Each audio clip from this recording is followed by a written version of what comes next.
Hey there, you, me, and DC fans, and welcome if you are new. I am the stepson of Krypton. I'm Mantis. I'm not going to point to him anymore. It's always the opposite when I go to edit. Mm. Today, we are doing a follow up to the what is going on in the absolute universe of All In DC Comics. Now, we have done a couple of videos on the previous sets of Superman, Wonder Woman, and Batman. We now have the Flash, Green Lantern, and Martian Manhunter. So we are going to review, discuss the first issue of each of those three, similar to what we did with the original three. Mantis, are you ready to get into I'm this? ready. All right, we're not going to waste any more time, guys. We're going to get right on into the discussion starting now.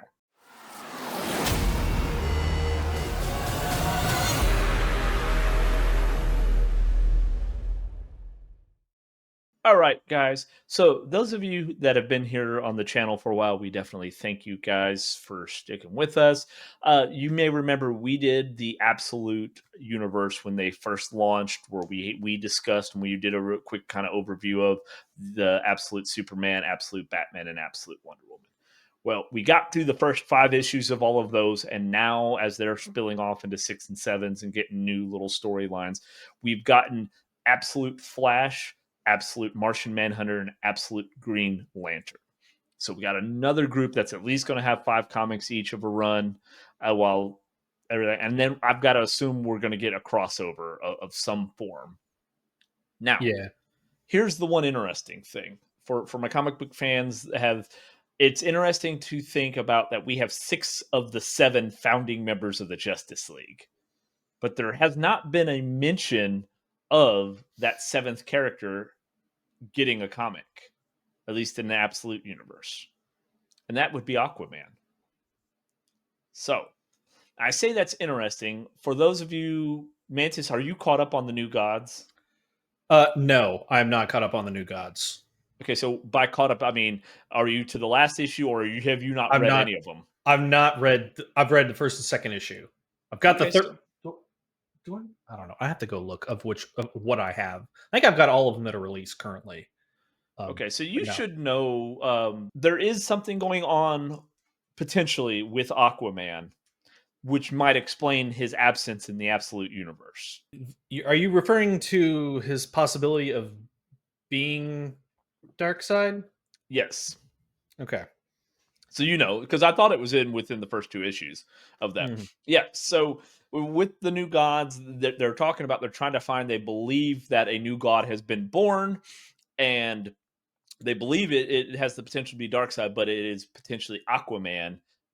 Darkseid's in, I guess, become Aquaman. So that would explain his absence in the Absolute Universe if he's gone and rebirthed into Mhm. the regular, like, where the Justice League Unlimited universe right now, that universe, where Right. we did see the battle between, well, really it was the Spectre and Darkseid. So Mhm. that's interesting. That's at least my thought on it. That's what makes the most sense to me.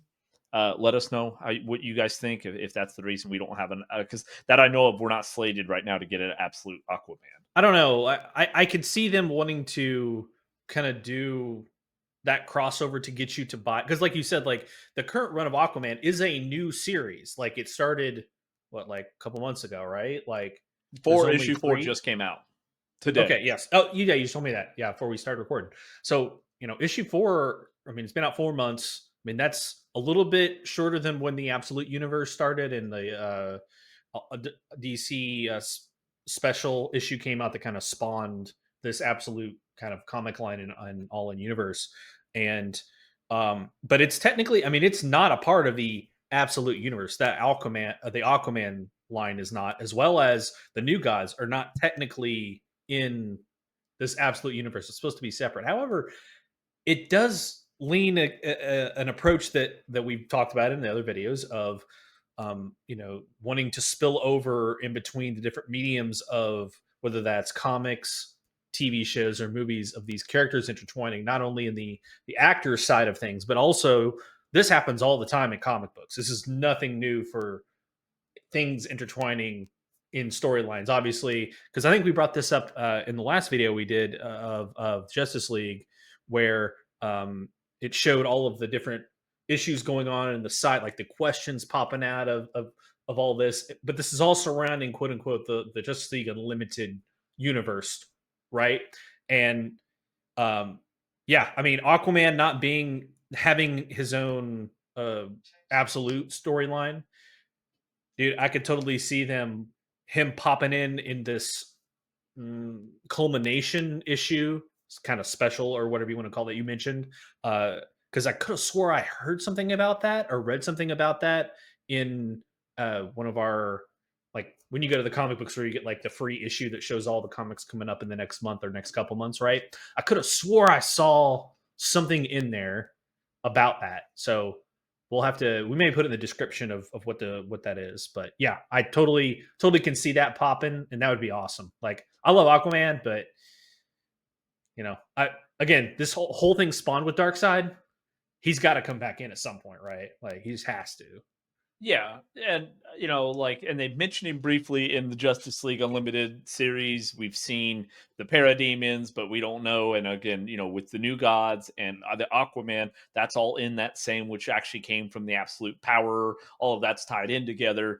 Um, so given that we have the other six members of the founding members of the Justice League, I gotta imagine we're heading for crossover, right? There's no Mm. way you'd bring out all six of these characters and not. So that brings us to the first, because I think it's the best of the new three that released, and Mantis had agreed off camera as well. Absolute Flash. So it's a little weird, I will say, because I think all three, real quick, kind of open up, and not a lot happens in the first issue. As far as, we don't span a whole lot. We get some Mhm. backstory and some context, but it's kind of like, all right, like what actually took place, because we still don't know. Because Yeah. Absolute Flash opens up to, we see Wally West, and he's out in the desert area. He's running. He comes to a stop, and it seems like he doesn't know what's going on with his powers. He's blaming himself for things. And then we kind of immediately drop back to like a couple of days ago, like 2 days ago, and he's walking around town, and he's got his ADD thing going on. I do that all the time. um and it looks like they're on a military installation, because he approaches the gate and he's looking for an ID. And then we see him talk to an interesting character. We see him talk to Barry. Well, he says Dr. Allen. You will Mhm. find out later on the issue it's Barry Allen. And he's like, "Hey, do you want to see something cool?" And like, in my mind, I'm thinking stranger danger. And he's just like, Yeah. "Sure, take me down into this weird lab Yeah. I got some underground." candy. Yeah, Come right. follow Why me. not? YMCA, it's fun to stay at the YMCA. So he's showing him. He's like, we're on the cutting edge of biology and physics, right? And of course, we see a monkey in a cage, in a glass dome thing. And it gets you wondering, right? Because obviously, with Flash, we know one of Flash's biggest villains is Gorilla Grodd. However, we can't really tell based on the comic if it's a big gorilla or a monkey. But then there's Mhm. also Gleek, right? We saw Gleek, for the Arrowverse fans, came over in the Crisis on Infinite Earth crossover. At the very end, we see him break out of his cage. He is the pet monkey of the Wonder Twins.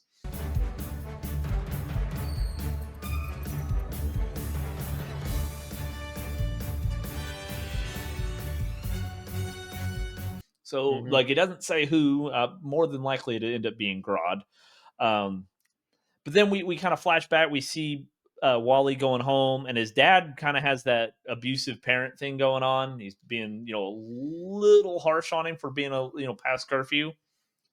However, we don't know Well, what's going on in the universe, right? The world, yeah, right? this again, this is, we can't take this as a normal time, right? Like this is an alternate reality almost. And I took Very it, dark one. yeah, and I mean, again, this is I guess the part where he's kind of trying to hang out with Barry. He's still upset about his mom, and he's kind of in that teenage phase where his dad doesn't really know how to connect with him, and he broke curfew. He was in an area that he's not supposed to be, that's highly secretive, high classification, right? He's not supposed to be there. Colonel West is in charge of likely this whole project because it's weapons stuff. I mean, even Barry alludes to that, or he didn't allude to it. He straight up says it, right? It's like this is technology that's going to be probably used for weapons, but it is what it is. And he doesn't want his son involved in any of it, right? but the whole mentor thing where Barry mentors Wally West is still kind of hit there at the beginning of this. I really like that. And yeah, I feel like Wally was he's at that teenage phase. He's in there playing his bass guitar, and he's trying to he doesn't know what he wants to do. He's confused. His hormones are going crazy, and he's alone because he talks about jumping from military base to military base to military base, not being able to have any friends because he can't stay anywhere long enough for it, right? So he feels alone, and Barry's the only one that he's connecting with here at this one, right? So I kind of feel for him, and I agree with you. Maybe Colonel West comes off as harsh in this, but I think it's probably just due to the fact that he doesn't even know how to begin to help his son with what he's going through. Well, and So he's also lost his wife and everything too. yeah. So there's a lot of that, and he's moving around too. Trust me, as a military brat, I understand how all that goes. Um, but the weird thing is, within a few pages, we keep jumping back and forth, right? And Yeah. when we jump kind of back to what would seem to be at the time, the current time, again, he's running, he's on the run, and he's seemingly blaming himself. But then we see this crew coming after him, led by Captain Cold, and we see Captain Boomerang. Sometimes I just call him Boomerang. Yeah. Captain Boomerang. Yeah. Digger Harkness, because they do say his Digger. actual name, so they do Mhm. say Digger in there, which is Digger Harkness, Captain Boomerang. And they're trying to capture him, right? And you're like, okay, Mhm. again, what's going on? And then we flash back again, and then we see Wally going. Him and his dad have a big argument, so he leaves to go find Barry. We see Barry, and he's in one of the glass containers there, the glass containment bubbles that they have, and he's telling Wally, "Run, run!" Now run, Barry, run! And then there's an explosion, right? Mhm. And then again, now we do a quick flashback to the current time where he's being hunted, and then we flash forward a full year in time, right? And we see the facility destroyed.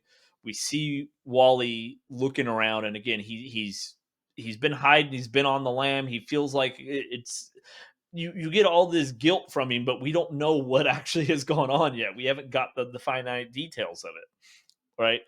Um, we see him what looks like he picks up the Flash uniform, and we see one of the monkeys, and then we see this hooded figure saying, and he's looking, he's laughing and all that, and then he basically says, "Time to make this world fall." And then we Mhm. roll credits. The end. Yeah, there's a lot of things that hooded figure is looking at on the screens, right? Because I think he's looking at some old video that maybe survived the explosion and all the whole year, right? You can see Wally kind of the monkey survived, and then there's this big like lava creature or fire creature or something as well. Um, and you assume Barry's dead, right? Like Barry's body's there with his name tag with a burnt shard, and he's got the Flash uniform on the ground, right? Um, I and maybe you took this a different way. Like I didn't see Barry use his powers at all. Like or not Barry, a Wally, sorry. And I'm wondering, did he get that whole thing where he was in the room when that explosion went off? It obviously didn't kill Wally. Did he get his powers at that time from Barry? Like some type of bleed over thing or The way something? Or I took it is yes, because the thing is, the whole time he's walking around and he's talking to his dad and everything, you never see a use of his power. And yeah. then when you flash forward just 2 days, he's running like he doesn't know what's going on, right? Like he Yeah. doesn't know about his speed fully and everything else. So it seems like whatever happened in that explosion, instead of doing the struck by lightning, because when you see Barry in there, it looks like he's in the Flash uniform, right? Because you Yeah. see, it looks like he's got the He Flash is. mask at least on, and he's telling him run. So something had to have happened there. But obviously, Barry is the Flash there, and then I'm guessing that's what gives Wally his powers. That's the only Yeah, thing that at because least makes sense. literally the second page of the comic, I'll show it here. This is at the very beginning where you can see the Speed Force around him. Like, Yes. and this is right after the explosion. So I think that's what happened. He, like you said, he doesn't know what's going on. He at the very end of the issue, before it shows that 1 or 2 pages that's in the future, when you see him huddled in the corner after the explosion, you see Barry's body post. Like this issue jumps back and forth and then goes back to the beginning, but not really. Like it's all over the place, time wise. Well, so the weird thing is, and we're going to wrap this up because we got two other issues to get through here, and I don't want this Mm. video to be super long. But he's blaming himself, but all we see is he went in there to go see Barry. Barry's like, run, and then there's an explosion. So like, what is his fault? Like, I don't know where Yeah. this guilt, maybe survivor's guilt. I don't know where it's coming from. It seems very, very oddly placed. But we're Yeah. going to have to wait a month or 2 weeks now. By the Mhm. time this releases, probably like a week to find out for the next issue. Mhm. Which brings us to Absolute Green Lantern, because honestly, I feel like this one almost is the exact same as Flash, right? We get a time jump a little bit. Now they don't go as crazy with it, but we start off and we see Hal Jordan walking down this desert road, and this kind of aggressive cop stops him. It's just kind of really like seems to be out of nowhere, man. I don't know if he had his body cam on or what, but like it just seems like he immediately is stopping Hal Jordan, questioning him. Hal's a little in distress. He's kind of mumbling. He doesn't know what's going on necessarily. He's obviously there's some feelings of guilt, similar to like what Wally was going through. And the cops immediately trying to get him to, take his hands out of his pockets, show him what's in his pockets. It. It, I'm just like, I was reading that, and I'm just like, okay, I would tell the cop to go kick rocks. Like, I'm just walking here, man. I'm not doing anything wrong. You what's your can move PC for on. this stop, man? Yeah, yeah. Like get going. I don't care if I have my hands in my pocket. I didn't tell you to stop. Like, get on. You know. Now, here's the thing I'll say, and this is the real quick. This is the tie into all of it, right? Because if you've read the Absolute Superman, we know that the world that Superman's in is very, very controlled a lot by the Lazarus group, right? There's a lot of things going on. There's a lot of like very like unearth like, and they even say like there's technology. Soul tells Superman, he's like, there's technology here that's beyond Earth's normal level of technology, right? And if we assume that all of this is the same Earth, they're all on the Hmm. same Earth, right? We don't know that, but if we assume it, then you kind of understand why everything's in more lockdown mode, and people and officers and the military, they're all like real strict on things, right? But we Hmm. don't know that for sure yet. It hasn't been confirmed. So we see Hal, and he goes and he's got his hand in his pocket to get the ring, and then all of a sudden it kind of fades to black, Sopranos style. And then when we cut back to him, we see what's left a crater of the cop and the badge kind of messed up, Yeah. and he's apologizing. Right. So then we flash on a little bit, and we get this Tom Cruise after he destroys the Dark Star in Mission or in Top Gun.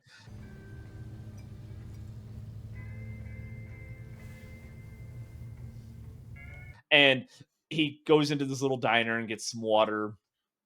And we see in the news, and they're talking about Evergreen, the little town that Where Hal he was had coming said from. to there, yeah, where he had come from. And we see what looks like a chunk of the town smashed by, I mean, what is literally a huge green lantern. It is the Green Yeah. Lantern symbol, just made up of what looks like their energy construct. Yeah. I was like, Um, what in the hell? yeah, I was like, that's a little, all right, okay. um, and then he's kind of trying to talk, and he's kind of explaining it just like he had done with the officer. And one part I didn't mention, even with the officer, he says his name is Abin Sur, which obviously for anybody who knows the story with the Green Lanterns, that's the Green Lantern that in the movies, that's where he, or in the movie, that's where he get his ring from. In the comics and such, he actually trains Hal Jordan for a little bit. But we then flash back, okay, but we only go back 2 days, well, 5 days on this one, right? We flash back a few days, and we see Hal, and he's sitting at a table with a couple other people, and we learn that one of them is John Stewart. And then we see this other girl, and we know she's on the cover of the Green Lantern, Absolute Green Lantern issue 1. And her name is Joe uh Mullion. If I'm sorry if I'm pronouncing it, guys. If you're fans of the channel and you've been watching us, I suck at pronouncing names, so don't. But in the comics, she is one who actually becomes a Green Lantern as well. And they mentioned Guy. We got to assume Guy Gardner, right? Obviously. Nathan Fillion, uh, and they're talking, and then there is this I say gang, it's like 3 or 4 of them that are driving around, and Yeah. one of them basically just hits this green force field and is presumably killed. It's a bad explosion, but his buddies leave him. They go out there and they're seeing this. There's a green bubble, blocking the area of town, and they look up and they see the big green lantern, right, coming down. And at that point, you go to the next page. It is a full page of just Abin Sur, right? You're like, all right. And it even says Eben Sur on there. Well, then we kind of flash back to the present day at the diner, and things are getting a little heated.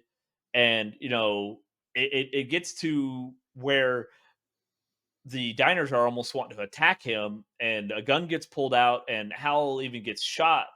And he realizes that the ring is actually heals him, right? And he realizes the ring's protecting him, right? And he's kind of starting to put things together.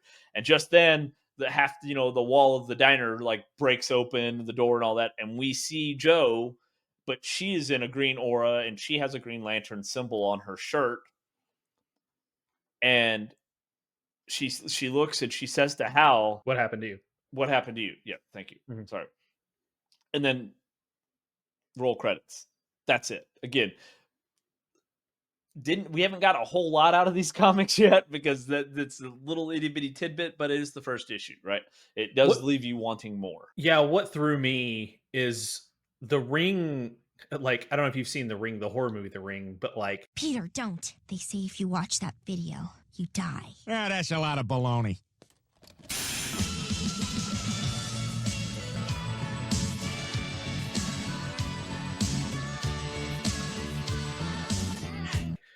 it like there's visions Yes. of this that Hal sees. Like, Well, it's on he black sees too, it. right? Yeah. He sees visions of this thing. He sees it when he's got his water bottle and he moves his water bottle, and then he sees it like this moisture ring on the table, and then it's like, he's get this vision of the ring, right? And the power that he's exuding is dark matter or something. Like, it's not the power of a normal Green Lantern, right? It's Well, dark. Darkness, everybody! Darkness is spreading! it's interesting you say that too, because there's the part where they're in the diner and they're talking about Joe, and apparently she's gotten divorced, and you flash to there's a picture of her wedding band, right? It's just a gold band, and then I'm thinking there's the one ring to rule them all, right? Like, Yeah. you're going to all Yeah. these places, like you went to Yeah. the ring, the movie, and I'm going to like Saruman and Sauron over Yeah. here somewhere, right? So it's interesting because they do it as very dark, kind of ominous tones, whereas Green Lantern's usually more uplifting. They're the guardians of the universe. So yeah, but again, we are in the absolute universe, so it's going to be kind of interesting to see. It's that in Hal, I thought two things. It's clear Hal can't control whatever this is. He blacked out and killed the cop. He didn't control Well, that. sorry, go ahead. And then in the diner, when that guy kind of grabs him, he loses it and ends up fucking that dude up, right? And then he gets shot. It's like he can't control whatever this power is that's inside of him. The second thing can you mention it too, is you have all of kind of the most popular Green Lanterns they really bring into this issue. Guy Gardner's not shown, but they talk about him. You got John Stewart, you got all of them there, right? I like that. Yeah. So go ahead. What you were going to say there? Oh, well, I was going to say, and it even kind of references it a little bit in there, but like the power of the ring is acting on instinct, right? So it goes into defense mode, kind of like Cyborg did against Superman in The Justice Batman League. v Superman Justice League, or I said Yeah. Batman in Justice League, where he's like, "Hey, I can't control it," right? It's like automated defense protocol to protect Hal, but it's killing people, right? And fucking them up, like, so again, not a normal Green Lantern ring. Yeah. So now we are going to take a little hit of some Molly, and we are going to go over to the Absolute Martian Manhunter, because I gotta feel like the artist in this was on something, right? And drop some acid. There's a little MDMA. There's something going on, right? Because for me, this was my least favorite of the three. and I did not like the artwork. Well, I say didn't like. It was definitely my least favorite. I still just I'm not Mhm. I wasn't a big fan of it in comparison to like Superman and even Flash, right? Mhm. Um, so we switch over to Martian Manhunter, and we got John waking up covered in bandages. Obviously, he's been through a lot, right? We realize and we find out, he's been through an explosion. The doctor just releases him. It's like, oh yeah, you can go back to work, whatever. Or at least that's how he explains it to his wife Bridget, because she's not happy, wanted him to take some time off, but he's in full detective mode, right?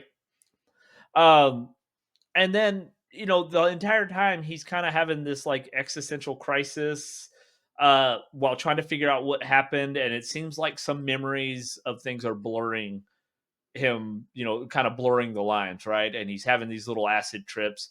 The one thing I will say on this, guys, is I'm gonna let Mantis take over for this, because he brought up a good point as we were kind of doing a little pre-video discussion. There is that very, very noir detective-ish kind of feel about it. Mantis? Yeah, I liked this issue, not as much as I liked the other two, but I liked this whole detective thing, right? Like, he's an FBI agent, and he's got a family, but he still doesn't quite know who he is. Something may have happened. I don't necessarily think it was the explosion, but maybe it was. We have no idea because this is just where the issue starts. So maybe the explosion messed him up and he just forgot he was damn Martian Manhunter. I don't know. But either way, it is very noir. There's narration through the panels of his inner monologue, what he's thinking, what he's feeling. I really like that. He's kind of retracing some of his steps of what happened before the explosion, and he, like you say, he's working through this investigation of why this uh what happened, like why, and it ended up being like a coffee shop that blew up, right? And he's trying to figure out like what happened. I was there, I remember this, and I'm gonna go talk to this person who blew this up's mom and figure out what's going on there. And all the time as it goes through these, if you want to call them visions, um like he keeps seeing this smoke, and he even says it like at the beginning, he's like, everyone's smoking here. Like, I thought it was very odd. And then the hospital that he's in, everyone was smoking, like everybody, right? Well, and at first it's funny because you mentioned that, because he lights up, right? And Doc's like, "What are you Yeah. doing?" And he goes, "Everybody's smoking." And then when it Yeah. cuts to the other scenes, people are smoking, but then it Like switches actually to, smoking. yeah, actually smoking cigarettes. But then it Yeah. switches to they just start smoking. Yeah. So, and this progresses. It gets very his Trippy. condition worsens, and I'm sure he's thinking like, there's something wrong with me. The explosion knocked something loose. Something happened, right? The way I took this was, that's his, his powers, his telepathy. And so the way he, for whatever reason in this comic, the way he kind of sees their thoughts and feelings and what happened is he can see those smoke, the different color smokes that come off of people, their aura, whatever you want to call it. And he's breathing it in and he's coughing, right? Like he sees all the smoke and he's breathing it all in. That's how he's seeing what happened. That's how he's reading their minds and feelings and stuff. Well, because in the inner monologue, it's mentioning, like, he's saying, and he's saying what's going on in their head, and you hear Yeah. him saying these thoughts, and you're like, is he just guessing that? But then again, if obviously Martian Manhunter with telepathy, you're like, yeah, like Matt's saying, he's probably reading their thoughts, and that's just how Mhm. he's perceiving it, right? Because it seems like at this point he doesn't know he's Martian Manhunter, so Yeah, and then at the end, there's a pretty cool like thing, cut me off guard, and you mentioned it before we started recording, where it's like, hold up the page to a light, and so the last page of the issue, you turn up the light, and it has his face on one, but when you hold up to the light, you see the Martian come in, and it's, you can see it through the back page, and it's a cool little kind of realization that they put in there of, John is the Martian Manhunter. It's I like that aspect to it. Like I said, I get it's not for everyone. I like the noir aspect to it. I think making it how he reads people's minds, he sees this smoke coming off of them, is kind of interesting. It almost reminds me of Donnie Darko, of how with the when he little can see the future. the Yeah, portals, the way or the he's Yeah, he sees the portals, and that's how he knows what people are going to do. That's his part of one of his superpowers, right? And that's kind of what this is. He sees this aura coming off people, and he can ingest it through, That he aura, I breathes it seen in. that shit. Shit, man, I seen like an orange, his aura or whatever. I seen it. Yeah, yeah, yeah. He's over there huffing everyone's smoke in their aura, right? Yeah, he's Charlie Murphy. Uh, and so, yeah, I thought it was cool. I get it's not for everyone. But yeah, who knows? This is a pretty interesting kind of way to portray John Jones. So, So, real quick, is kind of the wrap up here.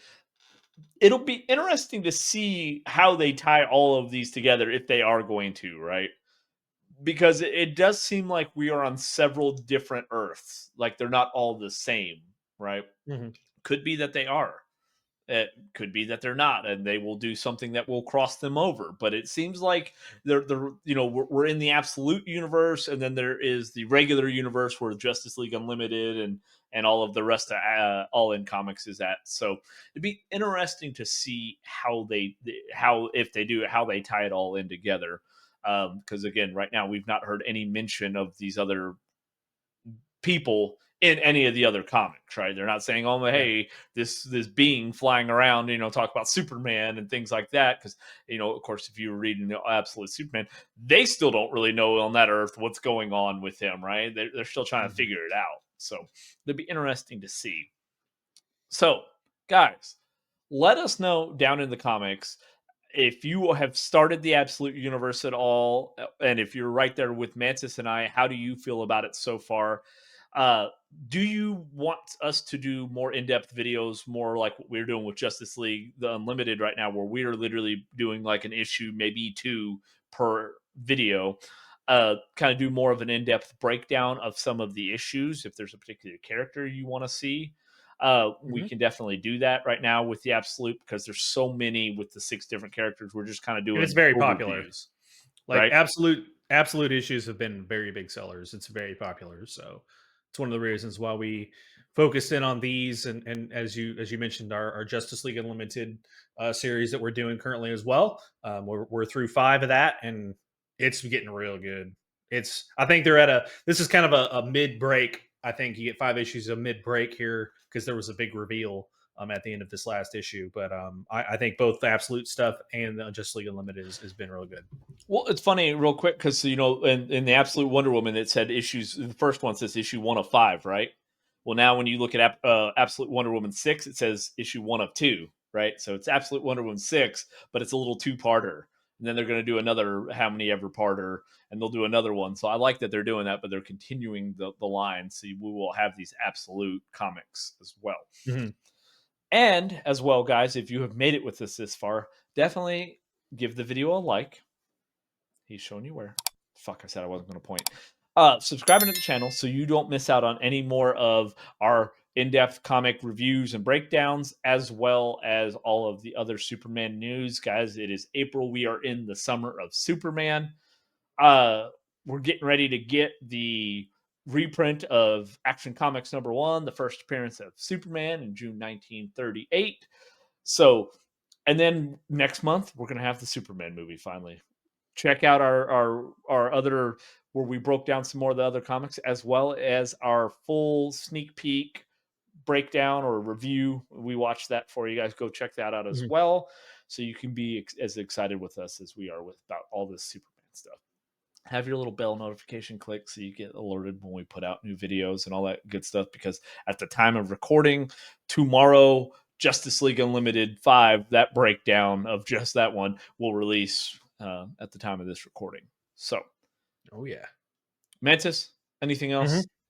No, no. Get out there, buy comics, read them.